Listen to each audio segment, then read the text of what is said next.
이 말씀 전하도록 하겠습니다. 마태복음 7장 15절입니다. 거짓 선지자들을 삼가라.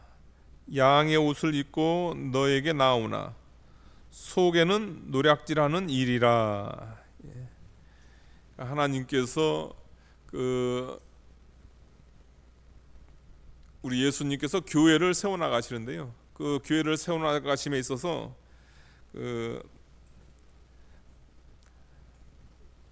거짓 선지자들을 삼가라.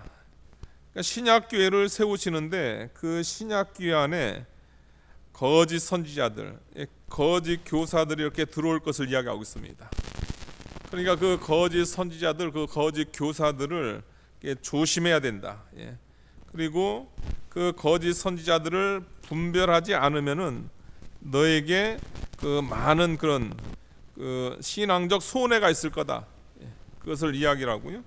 그 다음에 너희가 주의를 기울이고 신중하기만 하면은 어떻게 되면 거짓 선지자들을 너희가 분별해 낼 수 있다. 이것을 이야기하고 있습니다. 그래서 이제 거짓 선지자들을 삼가라 이렇게 이야기하고 있는 거죠. 그러면서 하신 말씀이 뭐냐면요, 양의 옷을 입고 너희에게 나오나 속에는 노략질하는 일이라. 거짓 선지자들이 뭐 이마에다 거짓 선지자 이렇게 붙이고 나오지 않는다는 겁니다. 하나님의 교회에 나올 때 이 거짓 선지자들은 양의 옷을 입고 나온다고 했습니다. 그 다음에 그 속은 노략질하는 일이다. 근본은 노략질하는 일입니다. 그러니까 본 마음 속에는 그 탐심이 가득 차 있고 또 명예욕이 가득 차 있고 또 이 세상 것이 이렇게 가득 차 있는데, 그러면서 이제 하나님께서 보내지 않았는데 거짓 선지자 노릇을 하는데, 그러면서 자신이 꼭 양인 척, 하나님의 참 선지자인 척을 한다는 거죠. 그래서 조심해야 되고 그래서 이제 분별해야 된다. 이것을 이야기하고 있습니다. 그러니까 양의 옷을 입고 나온다.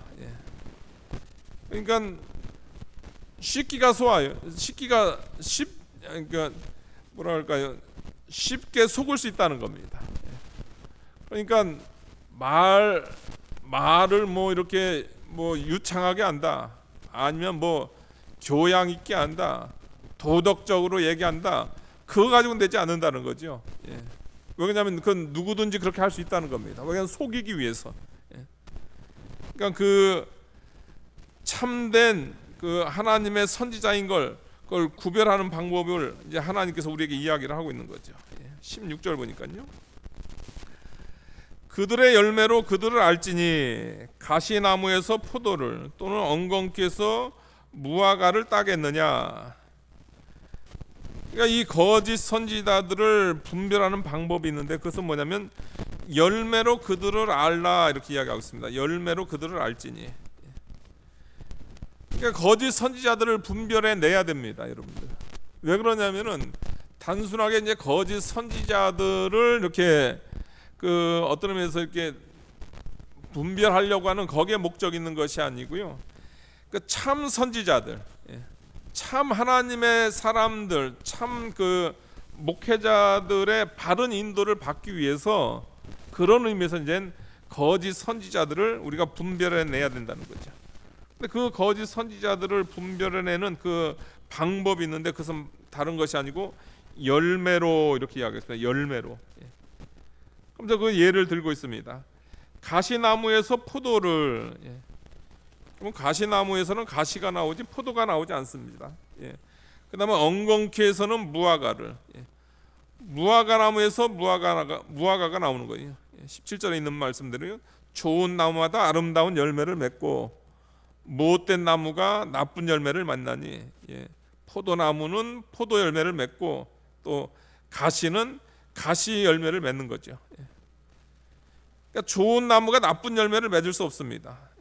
원래 좋은 나무인데 나쁜 열매가 나오고, 원래 못된 나무인데 이제 아름다운 그런 열매를 맺을 수 없는 겁니다. 그러니까 그 열매는 그 좋은 나무면은 좋은 열매, 나쁜 나무면 나쁜 열매, 이것을 맺는다는 겁니다. 그 열매를 통해서 이제 안다는 거죠. 그럼 도대체 열매가 뭔가? 그래서 우리는 보통 이 열매를 이제 어떻게 생각하냐면 이제 그 착한 행실로 봅니다. 착한 행실이라든가 이렇게 그 다른 사람에게 덕이 있는 모습. 저 사람 착하니까 저 사람 덕이 있으니까 저 사람은 좋은 열매를 맺는다. 저 사람은 그 참된 선지자다. 이제 그렇게 생각할 수 있다는 겁니다. 근데 그렇게 보면 안 된다는 거예요. 주님께서 그들의 열매로 그들을 알라, 이 말씀에는 어떤 의미가 있냐면요, 이것은 바른 가르침의 도를 가지고 있어야 그 사람이 뭐냐면 참 선지자다, 이것을 이야기하고 있습니다. 뭐 너무나 당연한 거 아닙니까, 여러분들? 인격 전에, 그 다음에 그 도덕적인 것 전에 먼저 갖춰야 될 게 있다는 겁니다. 인격적인 걸 무시하는 게 아니에요, 여러분들. 도덕적인 걸 무시하는 게 아닙니다. 그거는 기본으로 오는 거죠. 그건 기본으로 오는 거고, 그 전에 갖춰야 될 게 있는데 그것은 뭐냐면 바로 가르침이라는 거다. 바른 가르침이라는 거죠. 선지자가 뭡니까, 여러분들? 선지자는 뭐냐면 하나님의 뜻을 전하는 거란 말이에요. 하나님의 뜻을 전하는 거예요. 하나님의 뜻을 전해가지고 우리가 지금 이사야서를 배우고 있는데요, 이사야 그 말씀을 통해서 하나님의 뜻, 너희들이 범죄했다, 너희들이 바벨론 포로로 잡혀간다, 이게 하나님의 뜻이란 말이에요. 그러면 그 하나님의 말씀, 그 바른 하나님의 말씀을 전해야 되는 거예요. 너희들이 범죄했다, 너희들은 회개해야 된다, 그 다음에 너희들 회개하지만 하나님께서 바벨론 포로로 너희들을 그 포로 생활을 하게 할 거다, 이게 하나님의 말씀이란 말이에요. 그 하나님 말씀을 듣고선 거기서 어떻게 되냐면 하나님의 백성들이 거기서 변화의 역사가 일어나는 거죠. 그런데 그게 아니고 하나님의 그 소위 하나님의 선지자들이라고 하면서 그들이 가르치는 것이 뭐냐면 하나님하고 상관없는 가르침을 가르치는 거예요. 그러면서 인격적으로는 좋아요. 오늘날 따지게 되면 그 자유주의 신학이라든가 이런 거죠. 사람들은 도덕주의이기 때문에 도덕적으로라든가 인격적으로는 또 그 지식적으로는 뛰어납니다. 그러나 그들이 가리키는 거기에는 뭐냐면 하나님의 말씀, 또 성경적 그 바른 교훈이라든가 교리적인 바른 지식이 들어있지가 않아요. 그래서 예수님을 믿음으로 구원받는다, 이게 아닙니다. 어떤 사람은 행위구원을 이야기도 하고요. 그 루터 같은 경우에는 이 거짓 선지자를 뭘 내냐면요, 루터가 종교개혁하면서 오직 믿음으로 구원을 받는다, 이건데 거짓 선지자들을 보면 행위구원을 이야기하는 사람들, 그런 사람들을 거짓 선지자로 봤습니다. 그러면 안 돼요, 여러분들. 바른 가르침, 그러니까 바른 가르침이 있어야 돼요. 그러니까 하나님 말씀에 맞는 영적인 그런 그 아름다운 열매가 있어야 되는 거예요. 열매 가르침이 있어야 되는 거죠. 그 가르침 가운데서 어떻게 되냐면 이제 거기에서 이제 바른 행동이 나오는 거죠. 그러니까 바른 가르침과 행동이 같이 가야 돼요. 그게 이제 참 선지자의 모습이라는 거죠. 그런데 바른 가르침은 없으면서 행동만 바르다, 그러면은 그 사람은 거짓 선지자라는 거죠. 어떤 사람 또 가르침은 바른데 행동이 따르지 않는다, 그것도 문제예요, 여러분들. 그렇다고 해서 거짓 선지자라고 할 수는 없지만은 그것도 그 좋은 모습은 아닙니다. 그런데 참 선지자는 반드시 예수 그리스도의 그 바른 가르침의 도를 가지고 있는 것이 바로 뭐냐면 그것이 참 선지자다. 그 참 선지자를 우리가 분별할 수 있는 방법은 뭐냐면 그가 선포하는 말씀이 뭔가, 그가 선포하는 말씀이 바른 가르침을 선포를 하는가, 거기에 따라서 우리가 그를 알 수 있다. 그 다음에 열매로 이것은 뭐냐면 여러분들 너무 쉽게 판단하지 말라는 겁니다. 열매라는 것은 뭐냐면 이제 그 봄 지나고 여름 지나고 가을 지나고 겨울 다 돼야 이게 나타나는 거라는 거죠. 쉽게 판단이 안 된다는 겁니다. 우리는 쉽게 판단합니다. 누가 이렇게 오게 되면 특별히 목회자들에 관해서 양의 옷을 입었다. 저도 여기 부임한 지 얼마 안 돼요, 여러분들. 한 7개월 됐는데 7개월 됐다고 해서 여러분들 이 목사님 뭐 알아서 뭐 바로 하겠지. 그러면 안 돼요, 여러분들. 제 이 가르침에 대해서 여러분들이 늘 조심을 해야 되는 거죠. 저게 바른 가르침인가? 그래서 제가 이거 설교한 것에 대해서 장로님께서 한 두어 번 이렇게 이야기하는데요. 두어 번 이렇게 말씀하는데 그게 참 좋은 거예요, 여러분들. 어떤 사람은 기분 나쁠 수도 있을 거예요. 아니 목사가 했는데 뭐 장로가 뭘 한다고 그렇게 할 수 있는데 그게 아닙니다. 항상 내가 예전에 듣던 가르침하고 좀 다른 것이 있다. 그러면 그것을 가지고 의문을 가져야 돼요. 그리고 그 문제를 해결해야 되는 겁니다. 잘못될 수도 있는 거거든요. 그러니까 그 가르침이 처음에는 바른 가르침인 것 같아요. 근데 이 단이 뭡니까, 여러분들? 이 단. 바르게 잘 나가다 끝에서 잘못되는 게 2단이에요, 여러분들. 끝단자잖아요. 끝에서 달라지는 거예요. 그러니까 우리는 오랜 시간 그 가르침, 그 가르침이 바른 가르침인가 그것을 잘 지켜본 다음에 그가 참 선지자인지 거짓 선지자인지 분별할 수 있는 그런 분별의 능력이 있어야 된다. 그러니까 거짓 선지자들이 하나님의 교회에 들어와 하나님의 교회를 노략질할 때 우리 하나님께서는 반드시 그들을 심판합니다. 19절 보니까요. 아름다운 열매를 맺지 아니하는 나무마다 찍혀 불에 던지느니라. 우리 하나님께서 반드시 그런 그 거짓 선지자들 또 거짓 그 가르침에 그 넘어가 가지고 바른 신앙생활을 못한 존재도 그거 같이 망하는 거예요, 여러분들. 그러니까 거짓 선지자들을 멸망시키는 건 뭐 그건 기본이고요. 그러니까 그 무적행이라는 곳이 있습니다. 요한계시록 보게 되면 무적행이라는 곳이 있거든요. 근데 무적행에 들어가는 세 종류를 이야기합니다.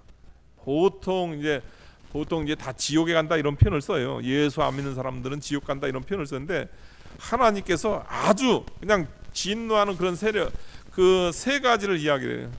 제일 첫 번째는 뭐냐면 사망. 하나님께서 사망을 예수님의 십자가로 승리를 했으니까 이 사망을 우리 그 예수님 재림 때 우리 하나님께서 사망을 무적행에 집어넣어요. 그러니까 두 번째는 뭐냐면 여러분 사단. 이 우두머리. 하나님의 백성들을 괴롭히고 또 미혹하는 그 우두머리 사단을 무적행에 넣는다고 했습니다. 그 다음에 유일하게 사람이 들어가는데 그 사람 중에서 누가 들어가냐면 여러분들 거짓 선지자라고 했습니다. 그러니까 하나님께서 거짓 선지자들을 그렇게 싫어하는 거예요. 무적행에 들어가는 존재들이 여러분들 거짓 선지자가 무적행에 들어가는 거예요. 그만큼 하나님께서 이 하나님의 교회를 이렇게 노략질하는 하나님의 바른 가르침으로 가르치는 것이 아니고 잘못된 가르침으로 그런 노략질하는 그런 존재들을 하나님께서 마지막 그 불의 심판을 하신다 이것을 이야기하고 있습니다. 20절 보니까요. 이러므로 그들의 열매로 그들을 알아라. 열매를 통해서 그들을 정확히 알아서 거짓 선지자는 조심하고 그 다음에 참 선지자는 어떻게 하냐면 그의 교훈을 따라가지고 복된 신앙생활을 하라 이렇게 이야기를 하고 있습니다. 21절 보니까요. 나더러 주여 주여 하는 자마다 다 천국에 들어갈 것이 아니요 다만 하늘에 계신 내 아버지의 뜻대로 행하는 자라야 들어가리라. 그러니까 거짓 선지자들을 삼가하면서 이 내용을 더 이렇게 확대하고 있습니다. 그것은 뭐냐면 이제 거짓 교사들에 관한 그런 이야기를 하는 거죠. 거짓 교사들은 여러분들 그 교사들이기 때문에 그 사람들이 하는 것은 뭐냐면요. 나더러 주여 주여. 그러니까 신앙 고백을 한다는 겁니다. 예수님을 찾아요. 그러니까 당연하죠, 여러분들. 왜냐하면 하나님의 교회에서 교사로 목회자로 그 사역을 하고 있단 말이에요. 그러니까 신앙 고백을 하는 거예요. 사도신경도 하고 예배 인도도 하고 그렇게 하는 겁니다. 또 이런 사람들은 또 뭐 하냐면 22절 보니까요. 그날에 많은 사람이 나더러 이르되 주여 주여 우리가 주의 이름으로 선지자 노릇하며, 그러니까 예수님의 이름으로 사역을 했다는 겁니다. 선지자 노릇, 그러니까 하나님 말씀을 가르쳤다는 거예요. 그 다음에 주의 이름으로 귀신도 쫓아내며. 저는 여태까지 귀신 들린 사람을 제가 본 적이 없는 것 같아요. 잠깐 그게 진짜 귀신 들렸는지 안 들렸는지 모르겠지만은, 그 청년 시절에 그런 분이 한 분 있었는데, 그런 분 있고, 그 다음에 뭐 귀신을 쫓아낸 적이 없어요, 여러분들. 그런데 이 사람은 뭐냐면 귀신을 쫓아내요. 신앙 고백도 있고요. 그 다음에 설교도 하고요. 그 다음에 귀신도 쫓아내고, 그 다음에 주의 이름으로 많은 권능을 행합니다. 병 고치는 은사라든가 뭐 여러 가지 은사가 나타나요. 그러니까 누가 보더라도, 여러분들 뭡니까? 누가 보더라도 이거 예수님께서 사용하는 교사잖아요. 예수님께서 사용하는 목회자 같잖아요. 주여 주여 하고 또 설교하고 귀신 내쫓고 그 다음에 많은 권능도 행한단 말이에요. 근데 우리 주님께서 하시는 말씀이 뭐냐면요, 그때 내가 그들에게 밝히 말하되 내가 너희를 도무지 알지 못하니 불법을 행하는 자들아 내게서 떠나라. 나 너희들 모른다 겁니다. 그럼 누가 목회자냔 말이에요, 여러분. 그걸 어떻게 하냔 말이에요. 도대체 누구의 인도를 받냔 말이에요. 이런 사람이 교사가 아니고 이런 사람이 목회자가 아니라면 그럼 어떻게 되냔 말이에요. 우리 예수님께서는 교사의 기본을 이야기하고 있습니다. 21절에 보게 되면 나더러 주여 주여, 신앙 고백한다고 되는 게 아니라는 거예요. 나더러 주여 주여 하는 자마다 천국에 들어갈 것이 아니요 다만, 그러니까 교사의 기본은 뭐냐면요, 또 천국에 들어가는 사람들의 기본은 뭐냐면요, 다만 하늘에 계신 내 아버지의 뜻대로 행하는 자라야. 하늘에 계신 아버지의 뜻대로. 그럼 하늘에 계신 아버지의 뜻이 뭔가? 그것은 이제 요한복음 6장 40절에 나옵니다. 요한복음 6장 40절. 내 아버지의 뜻은 아들을 보고 믿는 자마다 영생을 얻는 이것이니 마지막 날에 내가 그를 다시 살리리라. 하나님 아버지의 뜻은 당신의 아들 예수 그리스도를 보고 예수님의 십자가를 믿는 자마다 영생을 얻는다 하겠습니다.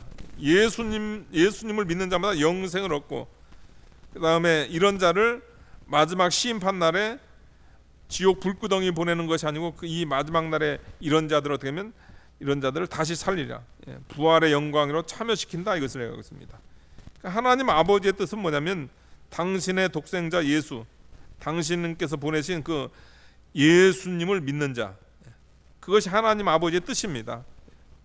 그러니까 예수님을 믿는 것이 하나님의 뜻이다. 그런 자가 천국에 들어간다는 거예요. 그러니까 기본적으로 교사라는 것은 뭐냐면요, 목회자라는 것은 뭐냐면 먼저 성도가 돼야 됩니다. 여러분들 성도가 돼야 돼요. 그러니까 목회자도 성도야 되고 여러분들도 기본적으로 성도가 돼야 됩니다. 우리가 예수님을 믿어야 되는 거예요. 예수님 믿지 않으면서 무슨 목회를 할 수 있냔 말이에요. 그런데 문제는 뭐냐면 이 거짓 교사들, 이 사꾼들의 특징이 뭐냐면 여러분들 예수님도 믿지 않는데 뭐 할 수 있냐면 신앙 고백할 수 있어요. 예수님도 믿지 않는데 뭐 할 수 있냐면 설교할 수 있어요. 예수님도 믿지 않는데 귀신 쫓아냈어요. 가룟 유다도 예수님 믿지 않는데 귀신을 쫓아냈단 말이에요. 가룟 유다도 예수님을 믿지 않았는데 예수님께 버림을 받았는데 많은 권능을 행하지 않았다는 거죠. 그러니까 이 말씀은 곧 이제 반대로 이야기하면 뭐냐면은 권능 행한다고, 귀신 쫓아낸다고, 설교했다고, 예수님 이름 불렀다고 그 사람은 반드시 구원받은 사람이다 할 수 없다는 거예요.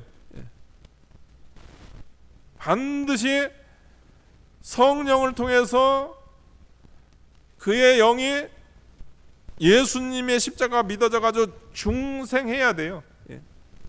그러니까 중생한 상태에서 십자가 은혜에 감사 감격해 가지고 이제 뭐 합니까? 그 은혜에 감사 감격해서 신앙 고백을 하는 거죠. 예.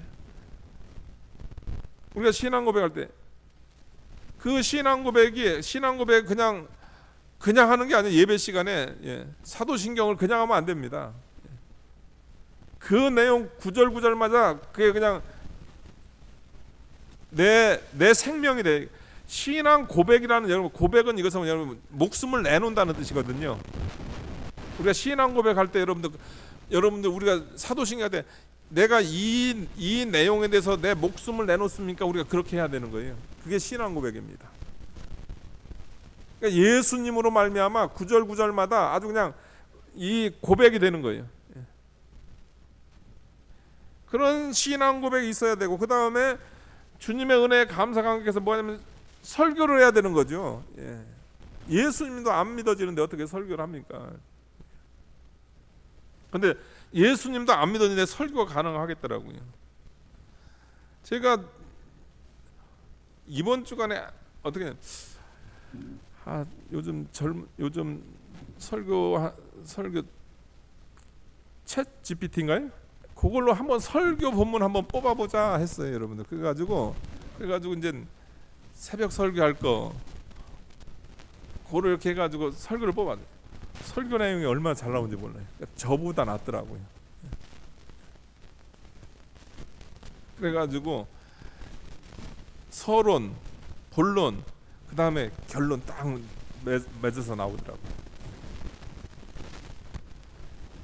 예수님 믿는 상태에서 그것을 참고를 해가지고 이렇게 설교가 상관없어요. 그걸 이용을 할 수는 있으니까 그렇게 하면 설교하면 돼요, 여러분들. 그 전에 같은 게 그거 하려면 엄청난 시간이 필요한데 이제 그거를 그냥 줄일 수가 있으니까요. 그거 참고하면 되는 거예요. 근데 문제는 뭐냐면 예수님도 믿지 않으면서 그런 식으로 편법적으로 설교 카페 해가지고서 어떻게 그냥 설교를 해버리게 되면은 그거 교사 노릇 할 수 있다니까요.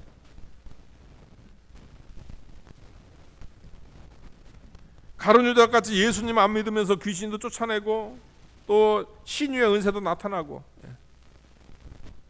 그러니까 이것은 뭐냐면 예수님의 그 구원의 은혜에 힘입어 가지고 하나님께서 그 순간에 그 사람을 사용을 하는 거예요. 귀신을 쫓아내는 은사라든가 아니면 신유의 은사를 사용하면 그건 괜찮아요, 여러분들. 할 수 있어요. 왜? 하나님께서 원하시는 거니까. 근데 그게 아니고 예수님을 믿지 않는데 사단의 능력을 힘입어 가지고 그런 일을 행한다는 거예요. 그러면서 이제 교사로 이렇게 활동을 한다는 거죠. 그러니까 우리가 거짓 교사는 다른 게 거짓 교사가 아니라는 겁니다. 뭐냐면 하늘에 계신 내 아버지의 뜻대로 행하는 자. 그러니까 사제 은혜의 경험이 없는 사람들이 그 교사의 사명을 감당하는 거. 그런 자들에 대해서 너희들은 분별할 수 있어야 된다, 이것을 이야기하고 있는 거죠. 23절 보니까요. 그때 내가 그들에게 밝히 말하되 내가 너희를 도무지 알지 못하니 불법을 행하는 자들아 내게서 떠나가라. 난 너희들 모른다, 이렇게 이야기하는 거죠. 그러니까 오늘 주님께서 하시는 말씀입니다. 거짓 선지자들을 우리가 분별해야 되고요, 여러분들. 그 다음에 그 거짓 교사들을 분별해야 되는데 딱 두 개 이야기하는 겁니다. 제일 첫 번째, 진짜 하나님의 뜻을 행하는 사람인가? 하나님의 뜻은 다른 것이 아니고 요한복음 6장에 있는 말씀대로 하나님의 뜻은 당신의 아들 예수 그리스도를 믿는 사람이냐? 그러니까 목회자를 뽑을 때 학력 뽑으면 안 돼요. 뭘로 뽑으면 기도하면서 성령의 인도를 따라 가지고 예수 믿는 사람을 뽑아야 돼요. 예수 믿는 사람을, 기본적으로 예수 믿는 사람을 뽑아야 된다는 거예요. 그러니까 박사 전에 예수 믿는 박사를 뽑아야 되는 거예요. 박사가 우선이 아니라는 거예요. 진짜 예수님 믿냐? 이게 우선이 돼야 된다. 이것을 이야기하고 있는 거죠. 그 다음에 하나님의 종은 다른 것이 아니다. 하나님의 종이 인격적인 거 좋다. 당연히 인격적이어야 되죠. 하나님의 종이 도덕적이어야 되죠. 하나님의 종이 그 지식적이어야 되죠. 그러나 그거보다 더 앞서는 것이 있다. 그것은 뭐냐면 그가 가지고 있는 사상이 바른 사상인가 그걸 알아야 된다는 거예요. 그게 진짜 성경에서 하나님께서 말씀하는 그 말씀을 하는지, 또 2000년 교회사 가운데서 정통 교리로 우리는 장로교니까 웨스트민스터 신앙고백서라는 그 정통 교리 안에서 설교를 하는지 바른 가르침을 전하는지 거기에 대한 여러분의 분별력이 있어야 된다는 거죠. 목사님 뭐 어떻게 그걸 우리가 다 분별합니까? 그럼 여러분 이거 다 분별보다 최소 5가지는 분별을 해야 돼요. 여러분들 최소 5가지는 분별해야 돼요. 제일 첫 번째 뭘 보면 성경의 무호성. 목회사가 새로 부임했는데 성경이 틀린 게 있을 수 있다 이렇게 하면 그거는 이제 거짓 교사예요. 예. 우리는 항상 성경의 무호성을 이야기를 해야 돼요. 예. 성경의 무호성. 예. 성경은 틀리지 않다. 예. 여기 성경 무호성, 원본의 그 무호성을 이야기하는 겁니다. 성경 원본의 무호성. 그 원본을 이제 계속 사본 만들어서 사본했잖아요. 예. 카피했잖아요. 예. 그러니까 두 번째 이야기하는 것은 뭐냐면 예수님의 동정녀 탄생. 예, 성탄절 이제 가까이 오고 있습니다. 성탄절 가까이 오고 있어요. 성탄절 오는데 예수님의 동정녀 탄생을 믿지를 않아요. 예수님의 성육신을 믿지를 않아요. 그냥 성육신의 교훈만 받으려고 그래요. 그러면 안 돼요, 여러분들. 그러면 구원이 없어요. 예수님의 동정녀 탄생, 이걸 믿어야 됩니다. 그 다음에 세 번째로 예수님의 대속적 죽음. 예수님께서 십자가에 못 박혀 죽어주심으로 어떻게 됩니까? 예수를 믿는 우리의 모든 죄가 용서받는다. 이게 있어야 돼요, 여러분들. 예수님의 십자가, 아까 그랬잖아요. 그 하나님 아버지, 하늘에 계신 내 아버지의 뜻은 다른 것이 아니라 우리를 위해서 이 땅에 보내주신 예수 그리스도를 믿는, 그 믿어가지고 그걸 영생 얻는 거 그거거든. 예수님의 대속적 죽음이거든요. 예. 우리를 위해서 십자가 못 박혀 죽어주셨다는 거예요. 그걸 믿어야 돼요, 여러분들.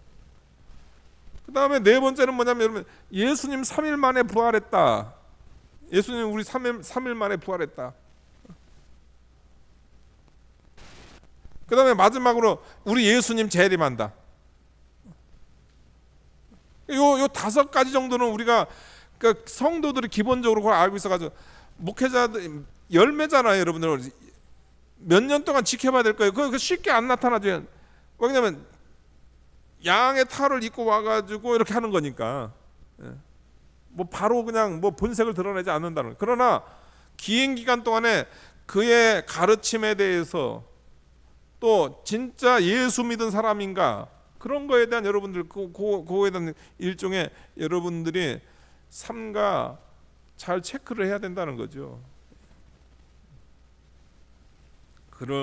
그러면은 교회는 손해를 덜 볼 것이고, 완전히 안 볼 수는 없습니다. 왜냐면 뭐 그냥 워낙 그 사단의 역사가 심하니까 덜 볼 것이고, 그 다음에 여러분들의 영혼에 손해가 없을 겁니다. 근데 그런 일종의 경계심이 없이 목사라고 그냥 무조건 하고 교회라고 무조건 가고, 그러면은 하나님의 교회 안에는 거짓 선지자들을 삼가라는 이 주님의 말씀이 있기 때문에 항상 이 말씀을 우리가 유념하면서 신앙생활도 신중해야 되고, 교회 선택도 다른 지역으로 이사 가게 되면 신중하게 해야 되고, 또 목회자도 새로 목회자를 뽑는 일이라든가 아니면 또 새로운 목회자와 신앙생활 할 때 그 사람이 진짜 예수 믿는 사람인지, 그 사람이 진짜